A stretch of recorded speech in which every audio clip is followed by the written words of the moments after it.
Hey, what's up, guys? It's your boy Oxy. I look and feel like absolute dog shit, but today we're gonna get on the final episode of MMA Mondays.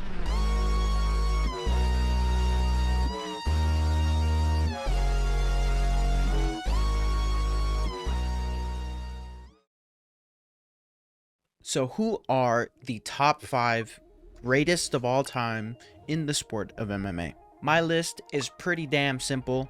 It's pretty damn basic. I don't have any low-key ones in there. We're gonna go from the bottom to the top of the list, so it'll be a little bit easier on the rankings in that way. At my number 5 spot, this one's gonna be a little bit of a hot take. This is gonna get me in some murky water. But as of this moment right now, my number 5 greatest of all time has to go to Alexander Volkanovski.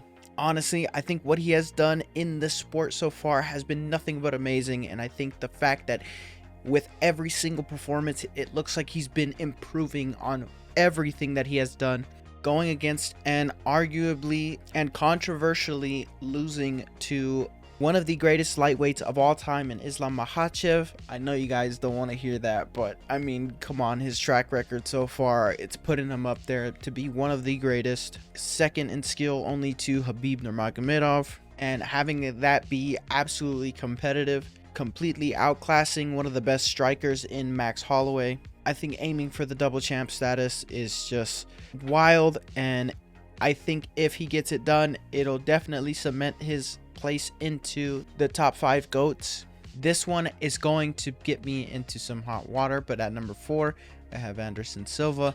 I don't have him higher, and that is because I believe that there are others who topple him in terms of their track record.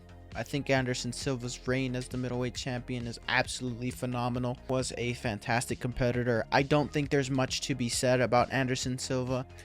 So I think I might just move on and just leave it at like he's a number 4 for me. This one's gonna really like piss some people off, but I think it's more so because it's a tough decision for myself as well, just because both of these guys are so great. I think the next 3 can really just compete against each other in the number 1 spot. However, I'm gonna edge it out for number 1, but it is tough. The thing is, with George St. Pierre being at number 3, it was a very difficult decision to make in my head, but I had to give it to him instead of number 2, and I will explain why in just a moment when I get to number 2. George St. Pierre has had a lovely career. I think every single loss he has come back in a very dominant fashion. During his loss to Matt Serra, I think he was also dominating that fight as well. I think he was just a phenomenal champion, respectable. He was such a nice guy as well. Number 2 is Demetrius Mighty Mouse Johnson. He's just tied with number 1 for me, and it's so difficult because I think at this point in Mighty Mouse's career, he has done absolutely all of it. Mighty Mouse was dominant at flyweight. There's real arguments that the Cejudo loss was a robbery, and then not only to be the best in the world in a lot of these countries, to be regarded as one of the best of the world, to have one of the most impressive and craziest title defense and title reigns in the history of the UFC, having impressive performances, being so technical, being so skillful, being so smart in his approach to fighting, and then having the unfortunate ability of being traded into an organization, one of the closest organizations to rival the UFC, which is one championship, and then do the same thing over there, gain the championship over there, and then unfortunately lose, and then regain your title in spectacular fashion, also going out of your way to participate in a special rules match, fighting against one of the best pound for pound right now in Rodtang, and then showing that a true mixed martial artist is going to win a lot of exchanges and submitting him in the 2nd round. Not only that, like, he was striking with Rodtang as well. Like, I think a lot of the time it was defense, but there's a few times where he cracked Rodtang, and that is very, very impressive. And then just regaining his title, losing to Adriano Moraes, and then being like, no, I want my title back, and I'm going to prove that I'm better than this guy. And beating him twice over, I think it was just such an incredible display of being great. Not only that, he did all of this at 10 pounds higher, which is 1FC's flyweight, but I mean it's the UFC's bantamweight, but it's 1FC's flyweight. So it's kind of it's a weird discrepancy. At number 1, we have Israel Adesanya. I think Israel Adesanya has really cemented himself not only as the middleweight GOAT, but as the overall MMA GOAT. I think his record in boxing shows for itself.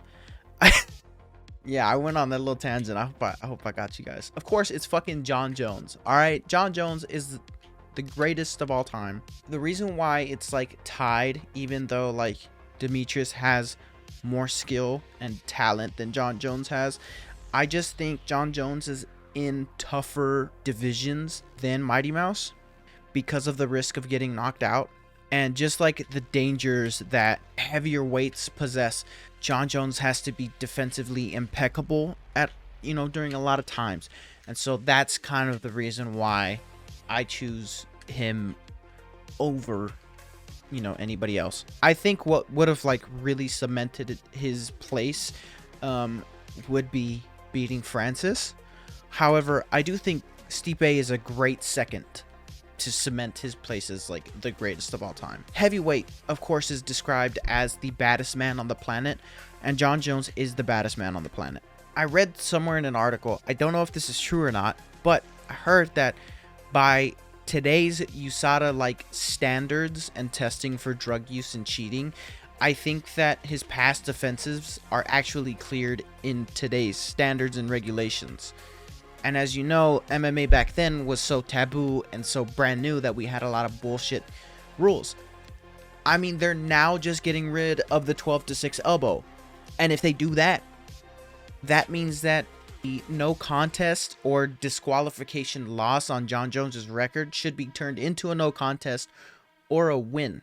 As an honorable mention, I will also be listing my top 5 Dana White eating pictures. MMA Monday is officially coming to an end. For right now, I've kind of talked to this previously on another video. If you guys want to watch that, feel free to.